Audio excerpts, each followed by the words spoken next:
Arahado Samma Sambuddhassa Namo Tassa Bhagavato Arahado Samma Sambuddhassa Sadhu Sadhu Sadhu. Today is 2nd January 1992. The 6th day of our meditation retreat. Yesterday we explained how to deal with the painful sensation.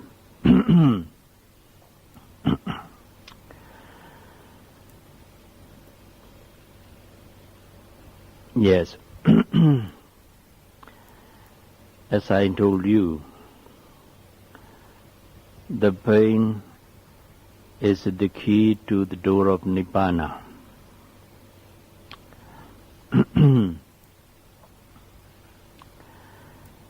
When the pain is well observed, attentively, energetically, first of all, you feel it unbearable, severe and stronger. You have to be patient with it by observing it, by penetrating into it. Then gradually your mindfulness becomes, your note mind becomes concentrated more and more deeply on the pain. Then you come to realize the pain, the specific characteristic of the painful sensation. The specific characteristic of painful sensation is unpleasant physical sensation. Unpleasant physical sensation is the specific characteristic of pain, dukkha, vedana, and Pali. When you realize it more clearly, then first of all, you know the pain as an unpleasant physical sensation of phenomenon. Then you distinguish between the pain and the mind that notes it.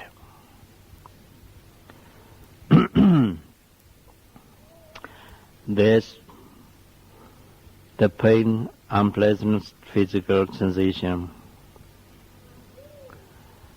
and there's the mind that notes it.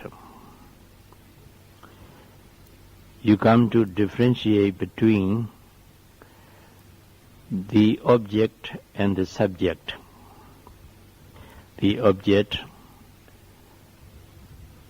the unpleasant physical sensation.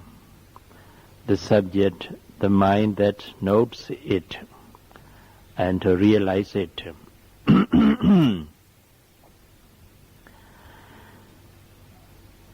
This is the first insight knowledge of the 13 stages of insight knowledges. It's called Nama Rupa Paricheda Jnana and Pali. The meaning is the insight which differentiates between Nama and Rupa, mental process and physical process,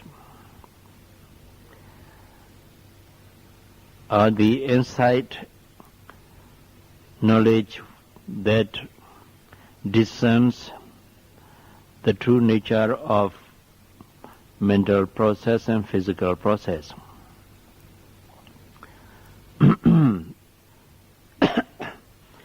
This is the first stage of insight knowledge.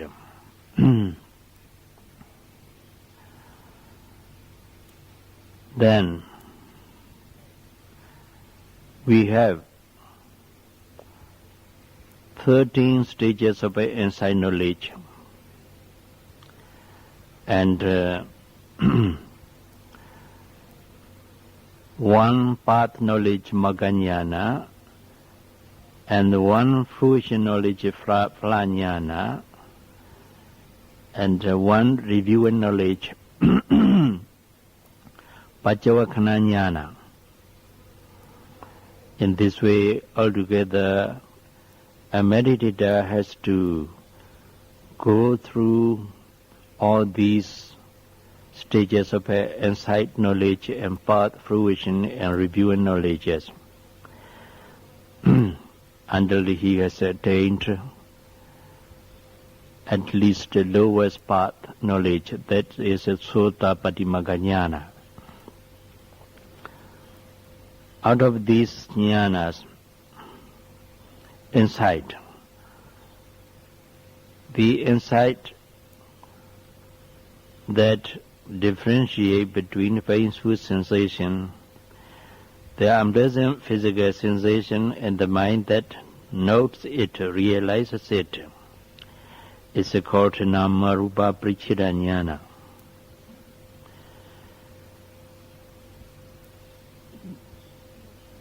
You see, you can realize or penetrate into the true nature of painful sensation because your concentration is good enough. If the concentration is not good enough, you won't be able to realize any mental process or physical process. So, to have any insight knowledge, you need some degree of a concentration, which is called purification of a mind.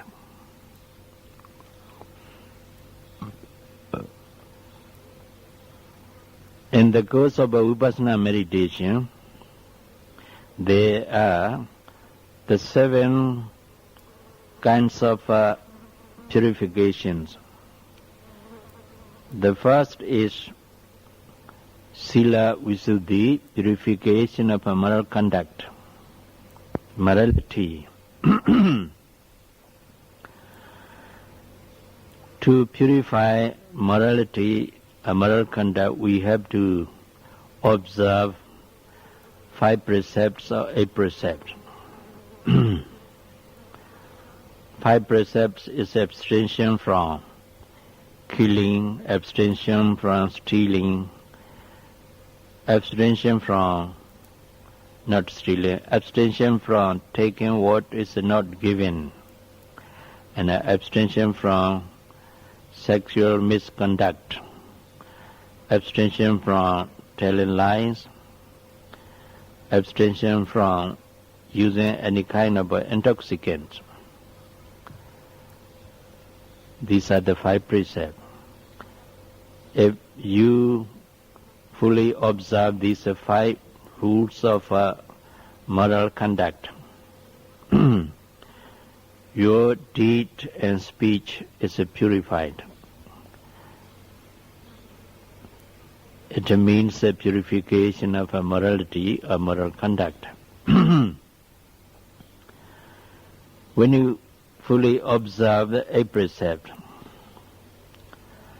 then purification of a moral conduct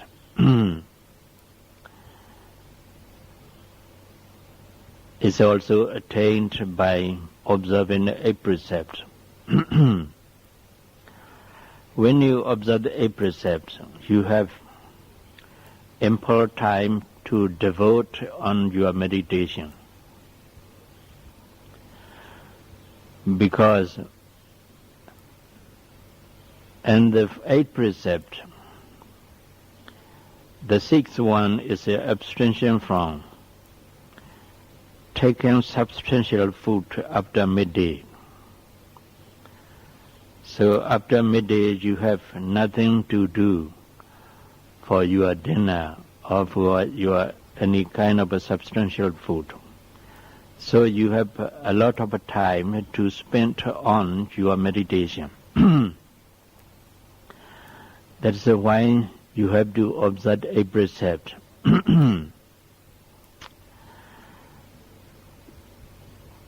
There is a time is prescribed or fixed for taking juice or hot tea. That's also not very much important. When you are not hungry, you need not to take any juice or any hot tea. Then you have more time to spend on meditation. That's some of the meditators here do not go for juice or hot tea. Instead of taking these things, they spend on their meditation. They spent that period of time on meditation. Then their constant mindfulness and concentrations becomes continuous and constant for a large extent. That's why you should observe 8 precepts. Yes, purification of morality, sila visuddhi, means fully observing precepts so that your deed and speech is purified. When your deed and speech is purified, when you sit for meditation and focus in the mind on the abdominal movement or any other physical or mental process, sometimes your mind may go to your deed and speech. You may recollect some actions or speech you did in the past and you spoke in the past. Then that deed is not purified. You are unhappy about it. You get embarrassed. Sometimes you feel guilty conscious about it.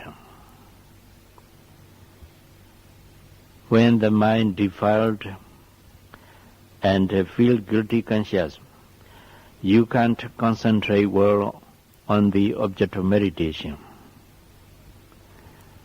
It means because you haven't attained the purification of conduct or morality, sila visuddhi, you do not have the purification of a mind, deep concentration.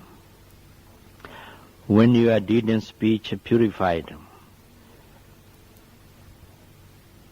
when you recollect your deed and speech, you are happy about the purity of the deed and speech. So you feel happy, you feel the rapture, your mind becomes calm.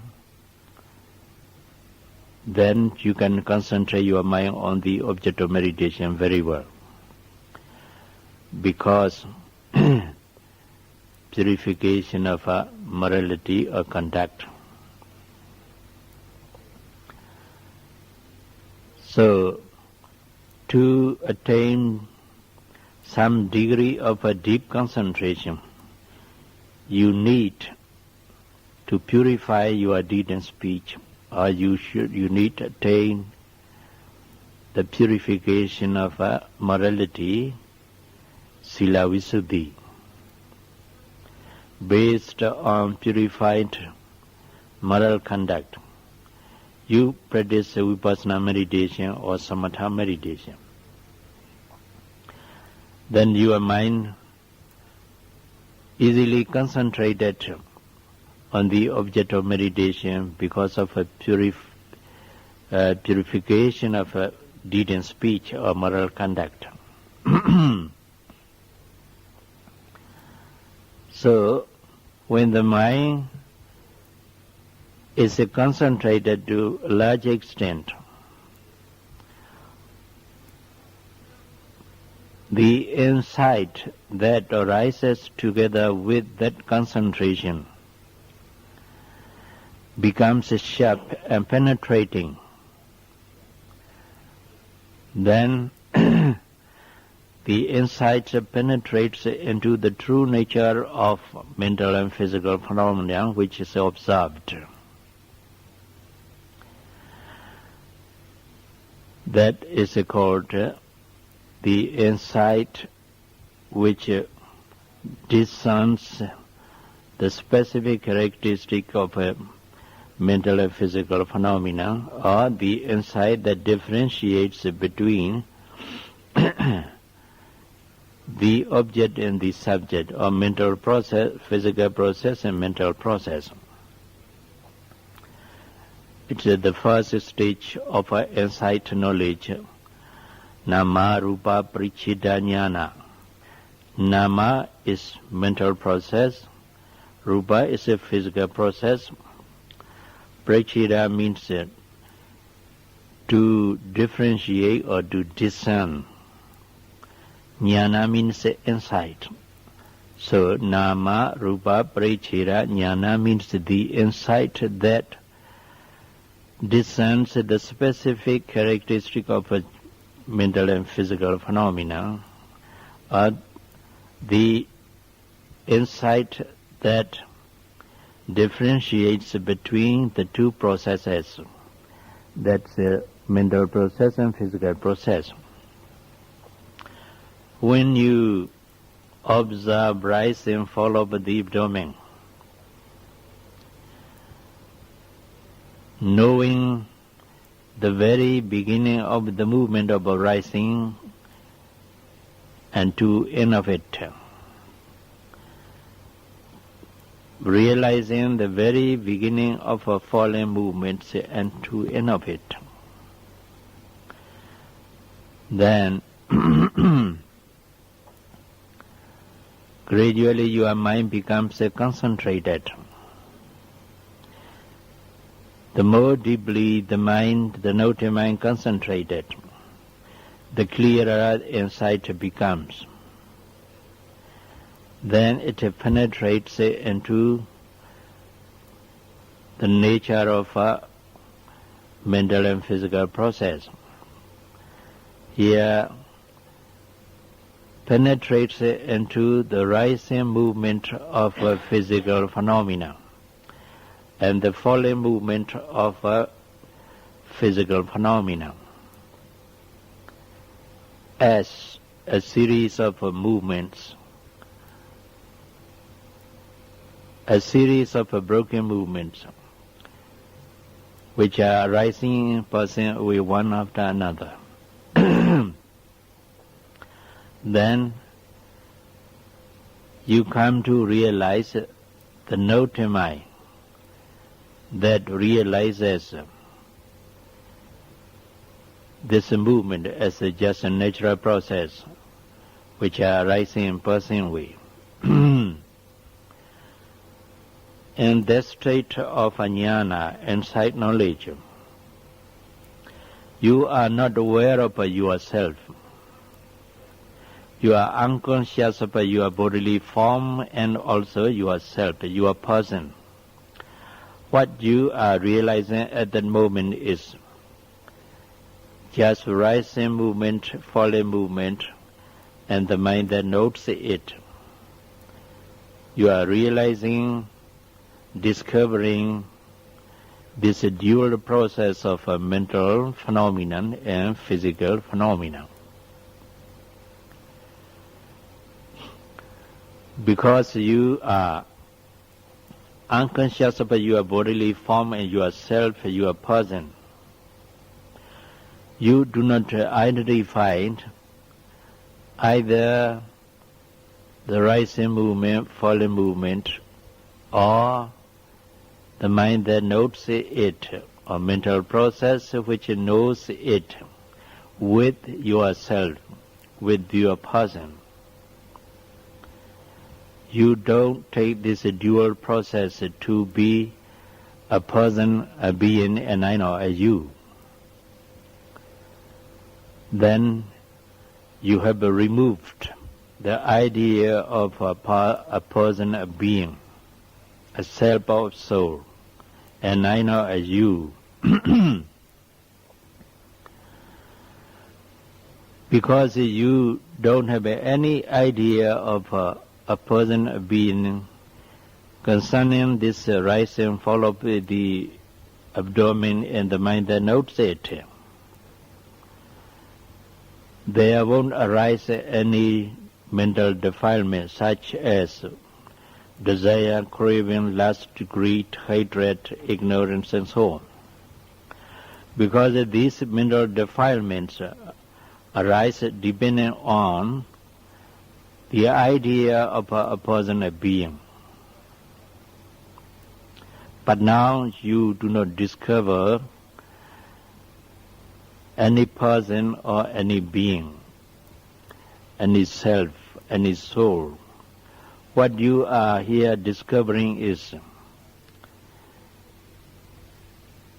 the physical process of rising movement and falling movement, and mental process of the noting mind.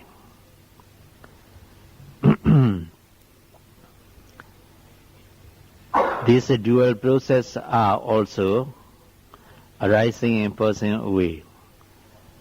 They do not last even a millionth of a second. You experienced it, or you realize it through your personal experience with the help of a deep concentration. Then you have removed the idea of a person, a being, Sakaya deity, Atta deity, which is the cause of defilement.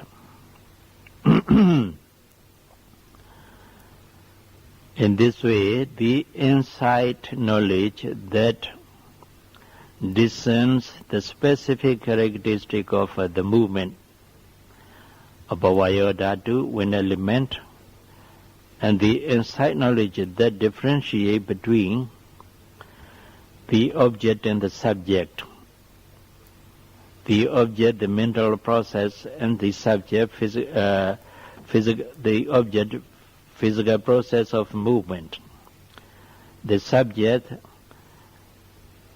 mental process of the noting mind.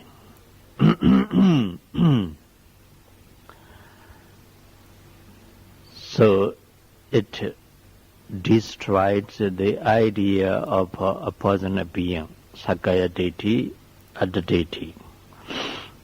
This is the first jnana. But when you have this jnana with you, then that idea of a person, a being, comes again to you, and then you have it. When you have this insight knowledge again through your experience, and then through your reflection of this jnana which you have experienced in the retreat or in your meditation, then this jnana destroys the idea of a self or soul, a person or being.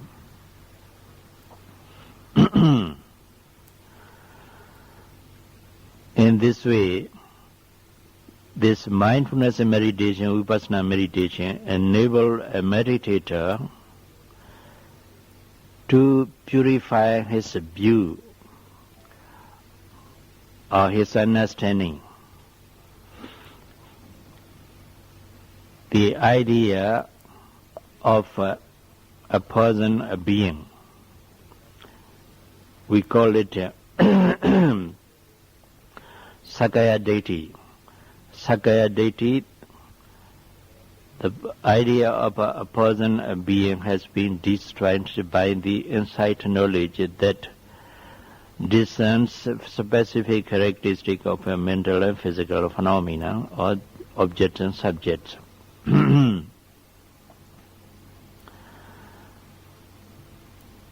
But we should be careful to have purification of our mind. That's a deep concentration of mind. When the mind is not yet deeply concentrated on the object of meditation, here deep concentration means some degree of a deep concentration. For Vipassana meditator, very deep concentration is not needed, because when the note mind is very deeply absorbed into the object of meditation, then it's not able to realize any mental or physical process, because it's totally absorbed into the object of meditation. So Vipassana meditation need not a very deep concentration, but he needs some degree of a concentration. Say, the constant and continuous concentrated mind about at least 10 minutes, then 20 minutes, 30 minutes. If he can concentrate his mind deeply for about 10 minutes, that concentration is enough to help the insight knowledge to penetrate into the true nature of mental and physical phenomena. If the mind can be concentrated more than 10 minutes, 20, 30 or 1 hour, it's better. So, then what do we need to have purification of the mind? Here I need to explain to you what is the purification of the mind. When the mind is not well concentrated, some of the mental defilements or hindrance gets into the mind, then the mind gets defiled. When the mind gets defiled, it's not purified. So the insight that arises together with the defiled mind it's not sharp and penetrating so that it can realize this mental and physical phenomena in their true nature. So, when the mind is well concentrated on each object of a mental process or physical process, it's purified from 5 kinds of hindrances. The Pali text and commentary to them has said. What are 5 kinds of hindrances? They are sense desire, and ill will or anger or hatred, and sloth and torpor, and restlessness and worry. And the last one is a skeptical doubt. These are five kinds of hindrances which defile the mind when the mind is not concentrated well.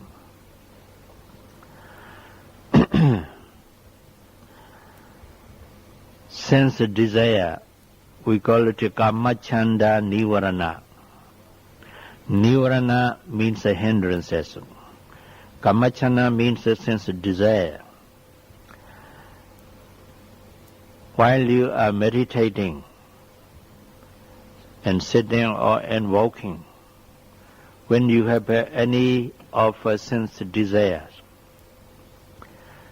sense desire means a desire to see, desire to see a visible present object, desire to hear a sweet sound, and so on, desire to smell a scent, desire to taste a good food, a desire to touch a soft texture, and so on, desire to think about something which is pleasant. These are 6 kinds of sense desires. When you are meditating, while you are meditating, if you have any of these, while you are meditating, if you have any of these desires, sense desire, then you can't concentrate well. You can't concentrate.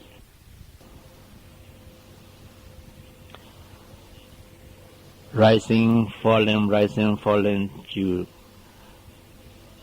put in your enough effort in the noting, trying to realize the very beginning movement of rising and falling. But while you are engaged in that, you hear a bird singing around meditation hall. Then actually you must note hearing.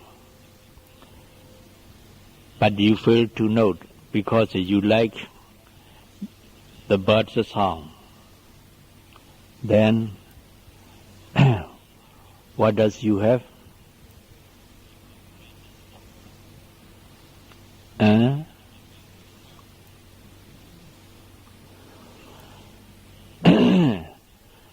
You like the bird's sound, so you fail to note it.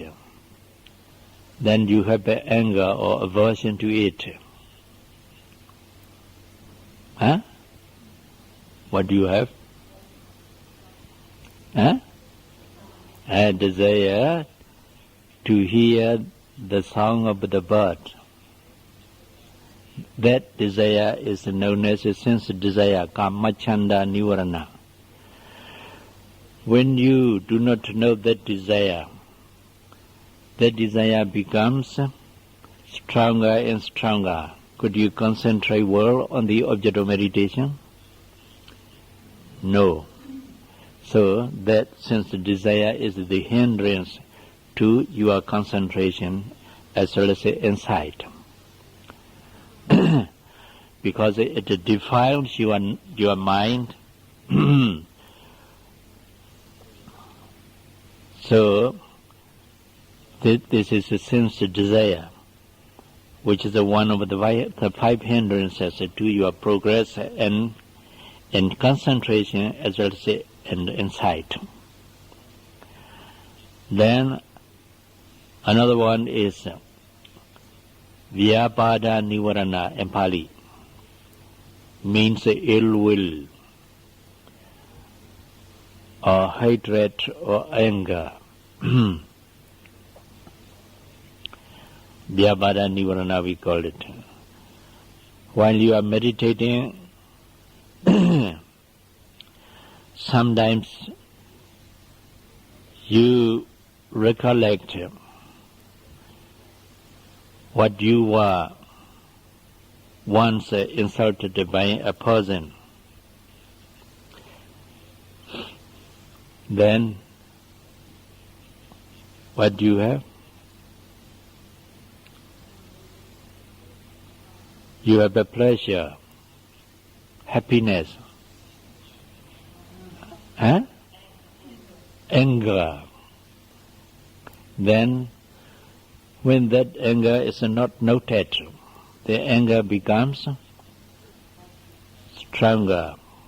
Then could you concentrate your mind on the object of meditation very well? Why?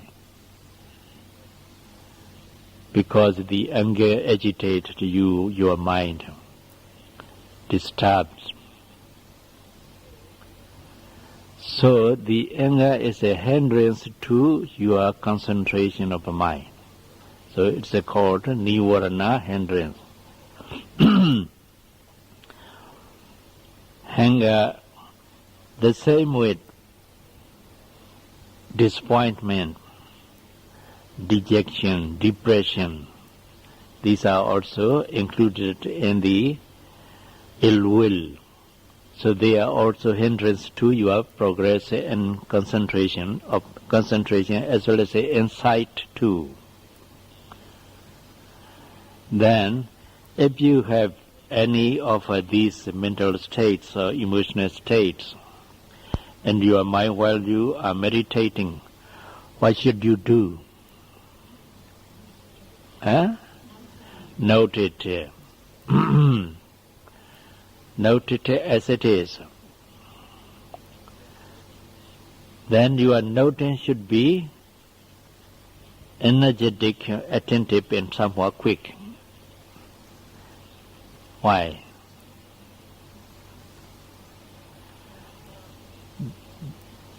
In this case, there is two process of mentality. One is the process of anger. The other is the process of a noting mind. Then, if the process of anger becomes stronger, it overwhelms the process of a noting mind. Then you can't concentrate well. The noting mind becomes weak and weak. Eventually, you may stop your meditation because you can't concentrate on the object of meditation. If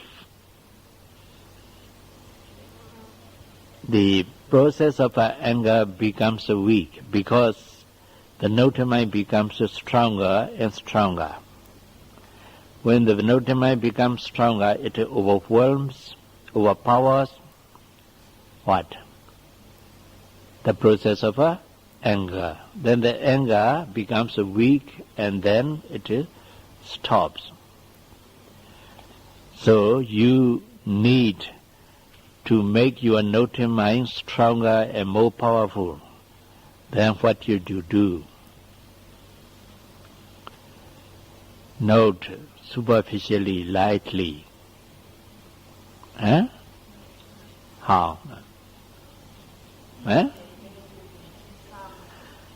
Energetically, attentively, and somewhat quickly. If your noting is slow, then in between each noting, the anger arises. Then it becomes stronger. When your noting becomes continuous and constant because of energetic noting, then there's no time in between each noting to arise anger. Then anger becomes weak and weak. Then it stops. So when you deal with such a hindrance as anger, depression, digestion, disappointment, sadness, and reluctancy, what you should do is to note attentively, energetically these mental states, hindrances. Then when the habit stops, the mind becomes purified and it can be concentrated on the object of meditation very well. Then you have purification of mind. When the mind becomes purified, the insight knowledge that arises together with that concentration becomes penetrating and sharp. Then it penetrates into the true nature of mental and physical process.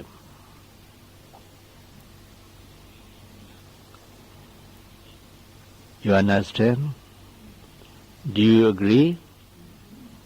Why? Because it's right. Yes.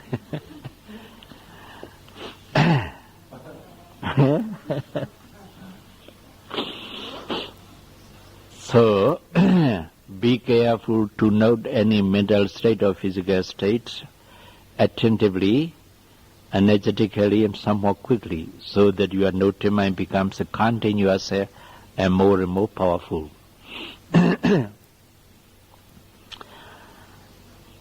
This is ill will, the hindrance of ill will. Vyapada Nivarana we call it. Then the third one is Tina Midda Nivarana.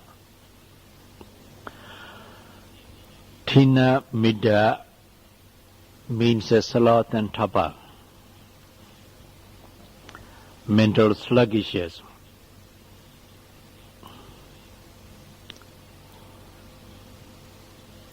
I think you meditated have never had this sloth and tapa. Huh? You haven't experienced. Huh? You haven't experienced this sloth and tapa. Yes. This sloth and tapa is a bad friend of a yogi. Bad friend of a yogi. He's a friend because he wants to stay with you all the time. But he's a bad.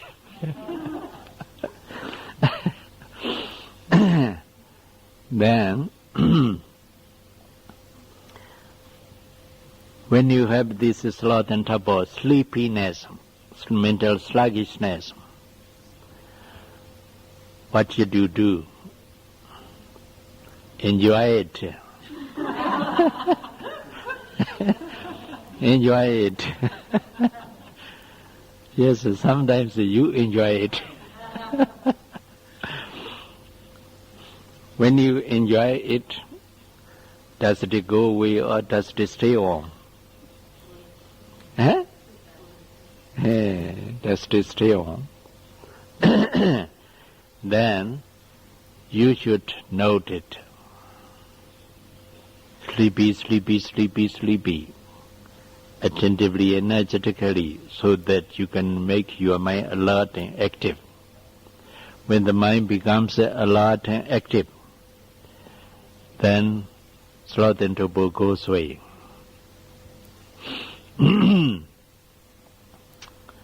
That is a Tina Midda Nivarana, one of the hindrances. When you feel sleepy, when you have a sloth and tapa,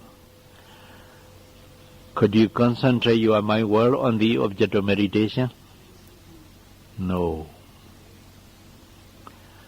So these hindrances are the enemy of concentration or purification of a mind. Do you agree with me? Why? through your personal experience, you realize it. You realize it.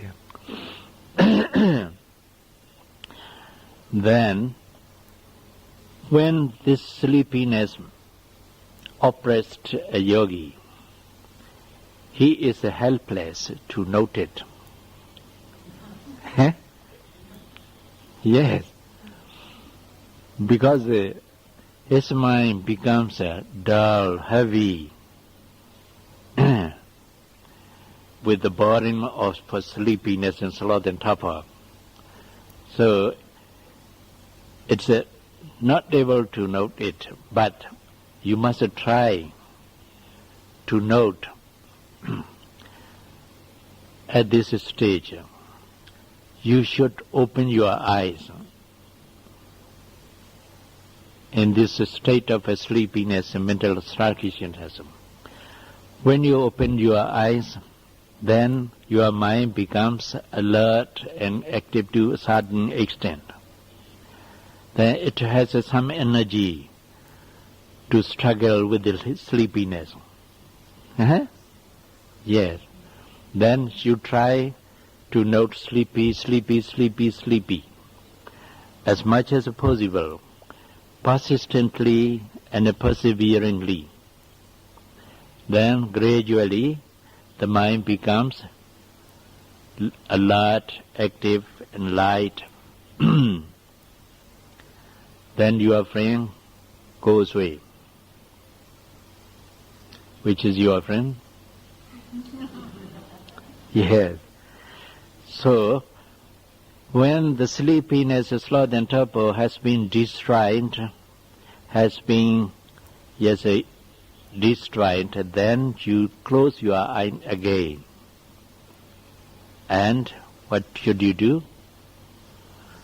Contemplate on, rise and fall of the abdomen as well as usual, lightly, superficially.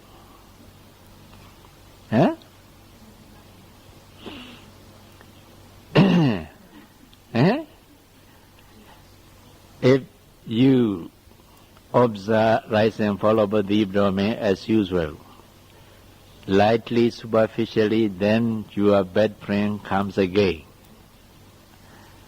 in a short time. So, you should not note or rise and fall over the abdomen lightly and superficially. You should do it attentively, energetically, put some more effort in the noting. Then the mind becomes alert and active for the time being. Then your friend doesn't come again. Is right? Yes. If you are not able to overcome this sloth and torpor in this way, then the Lord Buddha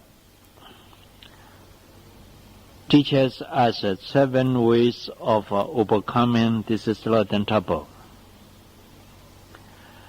In the discourse of Vipassana Mana Sutra, in the discourse of Vipassana Mana Sutra, the Buddha gives us the 7 ways of overcoming this sloth and torpor, hindrance. You want to know? Why? Because you want to overcome sleepiness. Yes. I want to explain you only 2 or 3 ways of overcoming, because it takes some time to explain all the 7 ways.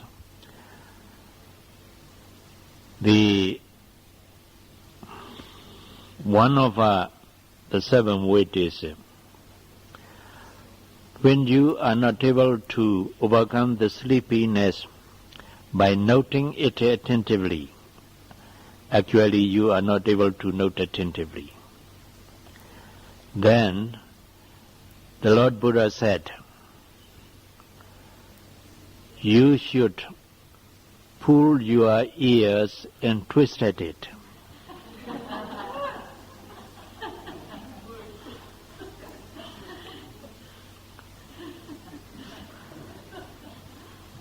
Very successful way.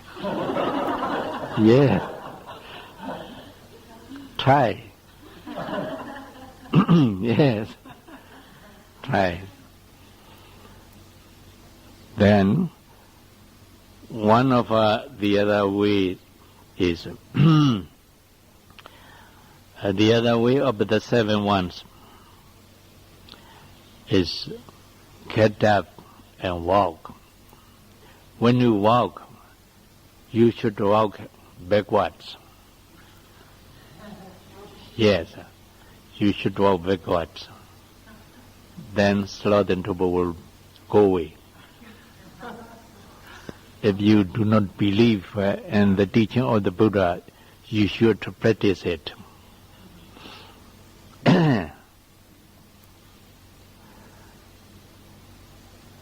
And a retreat in Thailand I conducted before I came here, and also in New Zealand too. I explained this way of overcoming hindrances, sloth and torpor. Meditators, they are practical men, so they practice it. They put it into practice. They walked backward, lifting, pushing, dropping, lifting, pushing, dropping. Especially the 2 Dutch ladies liked it very much.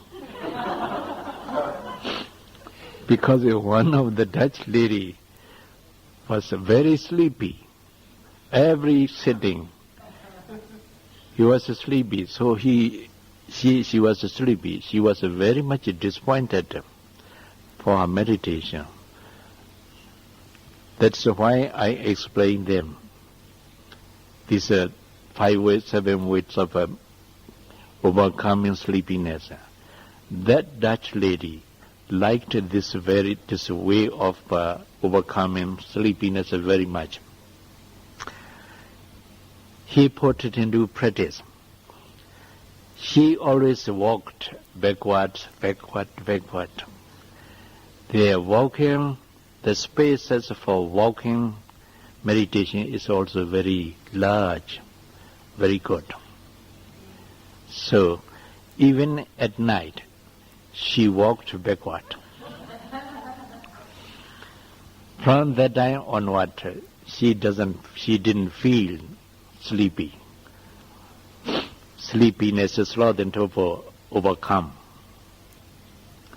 So, I would like you to put it into practice. When you feel sleepy and when you are not able to overcome it. Then, another way of the 7 ones is you get out of a meditation hall. When you are not able to overcome this sleepiness, sloth and torpor, get out of the meditation hall and look up at the sky and count the stars. 1, 2, 3, 4, and so on. Then look in all directions. Then you'll feel light. The mind becomes alert and active. But the Buddha said, before you look up at the sky, you should wash your face. After that, you look up at the sky, count the stars, and look at the moon. But I think here in this retreat, you need not to look up at the sky. You should look at all directions to see kangaroos and rabbits. Then your eyes will become wide. The mind becomes alert and active. Yes, there are three ways of overcoming the sloth and trouble sleepiness. The Buddha taught us. There are also the other way, but we need not explain it because the three ways are enough for you. Huh? Is it enough for you? Yes, put into practice. Then, I want to tell you one of the way which one of my younger meditators practiced. And Burma meditator is a young student, a girl, 15 years old. She was feeling sleepy, and every sitting, she was not disappointed, but she got angry. Because whenever she sits, then she's sleepy in 5 minutes of time. Then, I do not explain these 5-7 ways of overcoming of doubt, but she knows her way of overcoming. This is sloth and trouble. There's a big tamarind tree near the retreat center. Not near retreat center, meditation center, in the meditation center. There, she sit near that tamarind tree, facing the tree. Then her face is about, I think, 4 inches apart from the tree trunk. Then she meditate, rising, falling, rising, falling. And in 5 minutes time, as a usual friend visited her. Then she notes sleepy, but later on she wasn't able to note. Then her forehead married to the fig tree. Bang.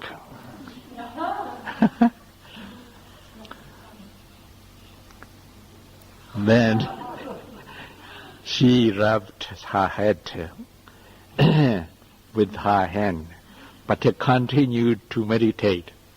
Then again, second time, it banged against the tree. Then the third time, it doesn't bang against. From that time on, sleepiness is gone. Yes, you should also imitate her. Yeah? Put her that way also into practice. Yes, this is also one of the hindrances, sloth and trouble. The other one is Odajja Kokoja Nivarana, we call it in Pali.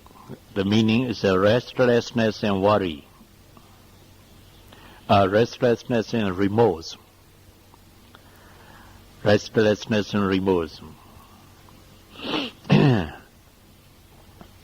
So this restlessness and remorse also one of meditate as a friend. When you sit, note rising, falling, about 2 or 3 noting, then the mind goes. But you don't know. You think you are continue to note rise and fall of the Brahman. But the mind still comes to the rise and fall and notes superficially and lightly. Then it goes again. You don't know. Because in the beginning of the practice, you are not able to know the wandering mind, thinking mind. But later you come to realize, after the mind has disappeared, the wandering mind has disappeared. My mind is wandering. Then you are not able to note it because you not get used to know the mind, the wandering mind or the thinking mind. Later on you are able to note it, but the mind is going on very often. These are Uddaja, Kokoja, Nivarana. As long as you have this restlessness and worry as remorse, you are not able to concentrate your mind on any object of meditation. So they are also hindrances. Then, what should you do? You should train yourself to observe whenever the mind goes out, whenever the mind wanders, whenever the mind thinks about something else, whenever you see some mental image. Then you should not, you should observe these mental states, which is wandering or thinking, attentively, energetically, and somewhat quickly, so that your noting mind becomes more and more powerful to overcome, to overpower the thinking process and wandering process. Then the thinking process and wandering process will stop. In this way, thoughts become less and less. If you do not know these thoughts becomes more and more. Sometimes the thoughts are floating. Sometimes the thoughts, you are dragged by the thoughts a very long way, because you do not know thoughts. The Buddha said, Vikidam vajidam vikidam chaitandi bhajanadi. That means when the mind is distracted, you should note it.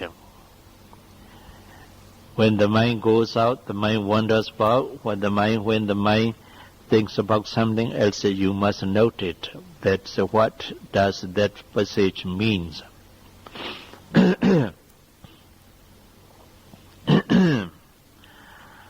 So, to overcome this restlessness and remorse, you should determine, I won't think about something else as long